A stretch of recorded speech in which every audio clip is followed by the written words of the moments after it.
Sometimes you might think you don't have nearly enough information to solve a problem, but you just get started.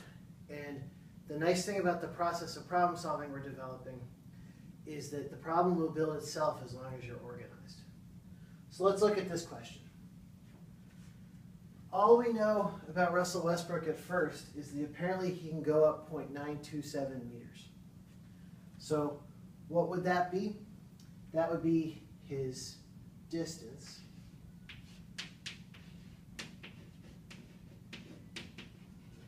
And since he's starting on the ground, we can assume his original distance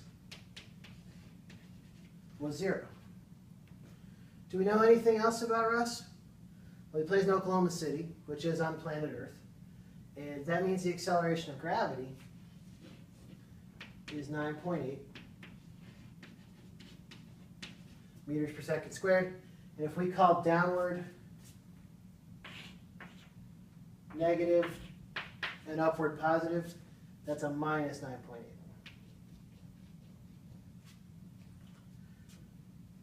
We also know that when he gets as high up as he can, he's neither going up nor down.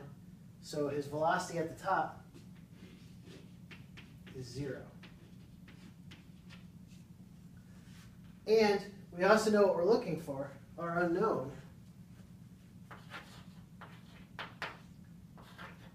is what velocity he leaves the ground with.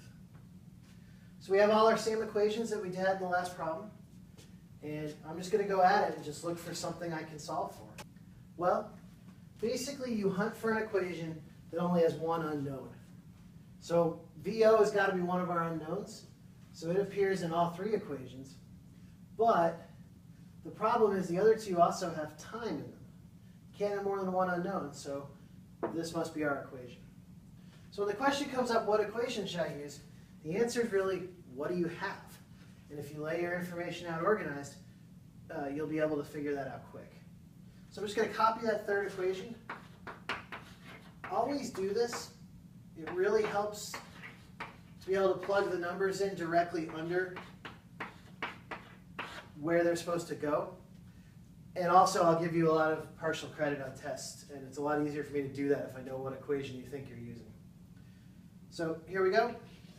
0 squared is VO squared plus 2 minus 9.8,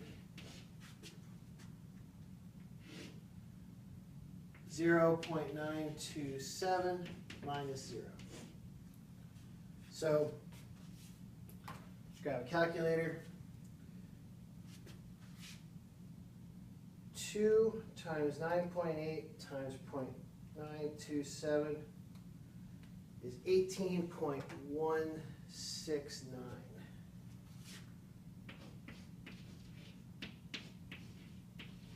Of course, 0.927 minus 0 is just 0.927. We still have a VO there, VO squared, and that, of course, is 0. So VO squared is 18.169, and we just get the square root. So his original velocity must be 4.263 meters per second.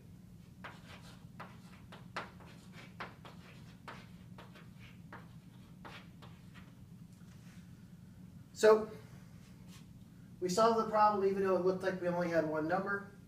You list what you're given. You think about other assumptions you can make, like what is the gravity acceleration? Is there any part of the flight that we know information about? Once you got it all laid out organized, you pick an equation, you're good to go.